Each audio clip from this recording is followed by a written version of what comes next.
कल जो हमारा 2 टीएसआर का जवान मरा है, उसके जस्टिस के लिए पूरा त्रिपुरा में आप लोग टीडब्ल्यूएफ, वाईटीएफ, तिपरा मोथा, आप लोग रैली निकालो। और हमारे गवर्नमेंट से मैंने सीएम साहब से, डिप्टी सीएम से, ईएम सबसे बात किया है।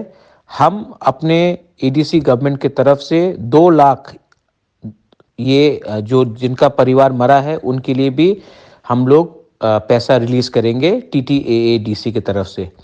और कल पूरे त्रिपुरा में इनके जो 2 लोग मरा है उनके जस्टिस के लिए हमको कल रैली निकालना है। और ये रैली में टीडब्ल्यूएफ, वाईटीएफ और तिपरा मोथा को लीड लेना पड़ेगा। Thank you.